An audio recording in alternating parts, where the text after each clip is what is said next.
Hello students, Shamim sir চ্যানেলে তোমাদের স্বাগত।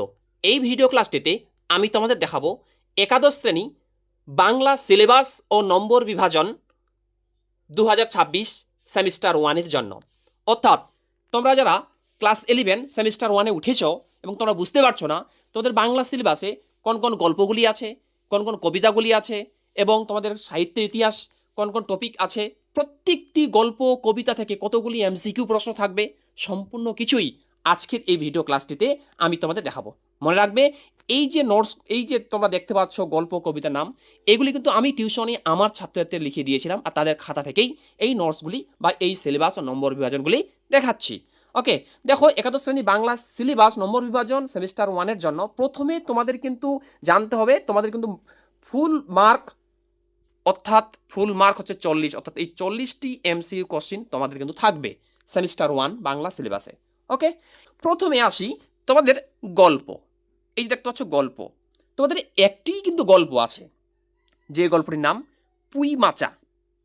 ওকে, আর এই পুঁই মাচা গল্প থেকে তোমাদের এমসিকিউ থাকবে, দেখতে পাচ্ছ 1 × 8 = 8, অর্থাৎ এই পুঁই মাচা গল্প থেকে 8টি এমসিকিউ থাকবে এবং 8টি এমসিকিউ প্রশ্নের উত্তর করতে হবে। তাহলে আমরা বুঝে গেলাম একটি গল্প আছে, যে গল্পটির নাম পুঁই মাচা। পরে দেখো পরের টপিক, এবার আসবো আমরা কবিতা। এই একাদশ শ্রেণী বাংলা সিলেবাসে সেমিস্টার 1-এর জন্য কবিতা 2টি আছে। এই দেখো কবিতা 2টি আছে। প্রথম কবিতার নাম হচ্ছে ঈশ্বরচন্দ্র বিদ্যাসাগর এবং দ্বিতীয় কবিতার নাম হচ্ছে সাম্যবাদী। এই 2টি কবিতায় তোমাদের সিলেবাসে আছে। এবার এই 2টি কবিতা থেকে দেখো এমসিকিউ প্রশ্ন উত্তর আসবে। 1 × 7 = 7, মানে 7টি এমসিকিউ থাকবে এই 2টা কবিতা মিলে। ঈশ্বরচন্দ্র বিদ্যাসাগর ও সাম্যবাদী কবিতা মিলে 7টি এমসিকিউ আসবে এবং ওই 7টির অ্যান্সার করতে হবে। ওকে, আচ্ছা, গল্প গেল, কবিতা গেল। এরপরে আমরা দেখব একাদশ শ্রেণী বাংলা সিলেবাসে একটি টপিক আছে যেটার নাম হচ্ছে প্রবন্ধ। এই দেখো প্রবন্ধ। ওকে, আর এই একাদশ শ্রেণী বাংলা সেমিস্টার 1-এর সিলেবাসে প্রবন্ধ একটি আছে, যার নাম বিড়াল। ওকে, আর এই প্রবন্ধ থেকে এমসিকিউ কোশ্চেন আসবে 5টি। দেখো এখানে লেখা আছে, এটা কিন্তু নয়, এটা নয়, এই যে লেখা আছে এখানে 1 × 5 = 5। ওকে, 5টি এমসিকিউ কোশ্চেন আসবে এবং 5টির অ্যান্সার করতে হবে। প্রবন্ধ গেল, তাহলে কি কি গেল? গল্প গেল, কবিতা গেল, প্রবন্ধ গেল। এরপরে আমরা আসব একটি নতুন টপিক, যেটির নাম হচ্ছে আন্তর্জাতিক গল্প। একাদশ শ্রেণী বাংলা সেমিস্টার 1-এর সিলেবাসে একটি আন্তর্জাতিক গল্প এবং একটি ভারতীয় কবিতা আছে। ঠিক আছে, সেই আন্তর্জাতিক গল্পটির নাম কি? দেখো আন্তর্জাতিক গল্পটির নাম বিশাল ডানাওয়ালা এক থুরথুরে বুড়ো। এটি কিন্তু তোমাদের আন্তর্জাতিক গল্প। ওকে, আরেকটি তোমাদের কবিতা আছে, ভারতীয় কবিতা, কিন্তু এটা ভারতীয় কবিতা। যেই ভারতীয় কবিতাটির নাম হচ্ছে চারণ কবি। এই যে দেখো লেখা আছে চারণ কবি, বিষয়টা কিন্তু বুঝবে। ওকে, তাহলে একটি আন্তর্জাতিক গল্প এবং একটি ভারতীয় কবিতা, এই 2টা মিলে, এখানে দেখো আমি এইভাবে দিয়েছি, সেকেন্ড ব্র্যাকেট করে দিয়েছি, এই 2টা মিলে এমসিকিউ প্রশ্ন উত্তর আসবে 5টি এবং ওই 5টিরই অ্যান্সার করতে হবে। বুঝতে পারলাম? পরে চলে আসো পরের টপিক, এখন কিন্তু শেষ হয়নি।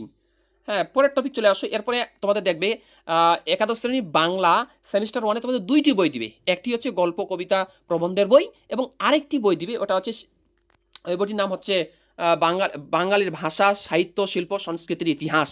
সাহিত্য শিল্প সংস্কৃতি ইতিহাস দ্বিতীয় একটা বই আছে। ওই বই থেকে প্রধান 2টি বিষয় আছে, একটি হচ্ছে ভাষা আর একটি হচ্ছে সাহিত্য শিল্প সংস্কৃতি ইতিহাস। ঠিক আছে, ওই বই দ্বিতীয় বই থেকে 2টি টপিক আছে। তো ওই দ্বিতীয় বই থেকে যে 2টি টপিক আছে, ওই 2টি টপিকের মধ্যে তোমাদের প্রথম টপিকটির নাম হচ্ছে ভাষা। ওকে, এই ভাষার মধ্যে আবার 4টি পর্ব আছে। মনে করতে পারো তোমরা যে এই ভাষার মধ্যে 4টি অধ্যায় আছে, কিন্তু এখানে ভাষার মধ্যে অধ্যায় বলতে হয় না, এখানে বলতে হয় পর্ব। তাহলে এই ভাষার মধ্যে 4টি পর্ব আছে। দেখো সেটা কি? পর্ব 1 নাম হচ্ছে বিশ্বের ভাষা ও ভাষা পরিবার।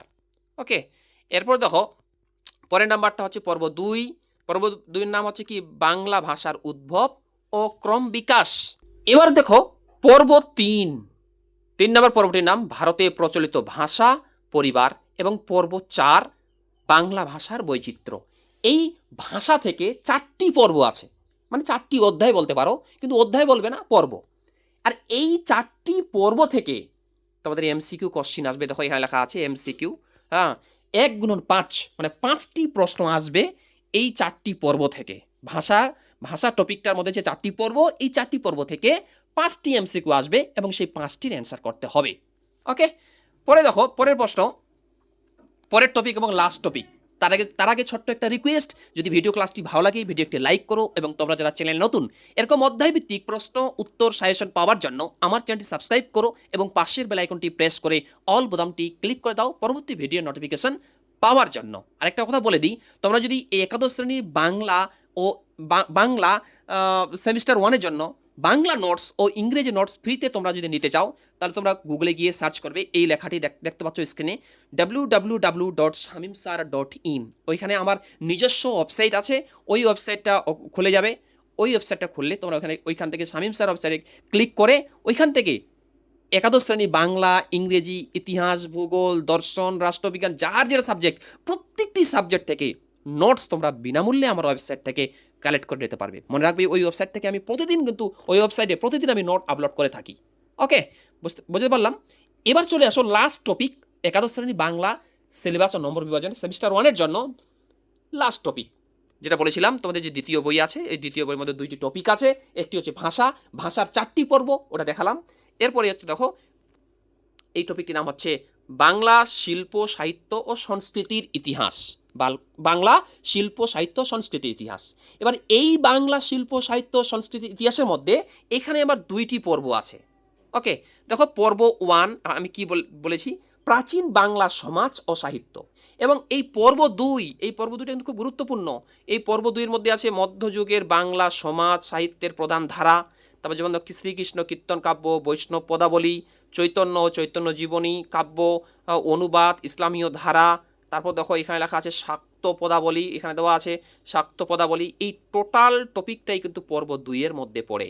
ওকে, তাহলে আমরা মূল কথা হলো যে এই বাংলা শিল্প সাহিত্য সংস্কৃতি ইতিহাসের মধ্যে 2টি পর্ব, পর্ব 1, পর্ব 2, এই 2টি পর্ব। এবার এই 2টি পর্ব থেকে এইখানে লক্ষ্য করবে, এইখানে দেখো যে আমি এইভাবে আমার ছাত্রছাত্রীগুলো এইভাবে লিখেছে, আমি টিউশনে আমার ছাত্রছাত্রীদের এইগুলি লিখিয়ে দিয়েছিলাম, আর সেগুলি আমি তোমাদের সঙ্গে শেয়ার করছি। আর এই বাংলা শিল্প সাহিত্য সংস্কৃতি ইতিহাস থেকে এমসিকিউ আসবে, দেখো সাইড করে দেখো 1 × 10 মানে 10টি এমসিকিউ আসবে এই যে শিল্প সাহিত্য সংস্কৃতি ইতিহাস থেকে। বুঝতে পারলাম? এই 10টি এমসিকিউ আসবে, এখান থেকে 10টি এমসিকিউর উত্তর কিন্তু করতে হবে। মনে রাখবে, আমি টিউশনে আমার ছাত্রছাত্রীর যা কিছু প্রশ্ন উত্তর সাজেশন লেখাই, প্রত্যেকটি প্রশ্ন উত্তর সাজেশন আমার এই ইউটিউব চ্যানেলে আপলোড করে থাকি। তাই তোমরা যারা চ্যানেলে নতুন, এরকম আমার ছাত্রছাত্রীর টিউশনে লিখে দেওয়া নোটস, প্রশ্ন উত্তর সাজেশন পাওয়ার জন্য আমার চ্যানেলটি সাবস্ক্রাইব করো এবং পাশের বেল আইকনটি প্রেস করে অল বোতামটি ক্লিক করে দাও পরবর্তী ভিডিও নোটিফিকেশান পাওয়ার জন্য।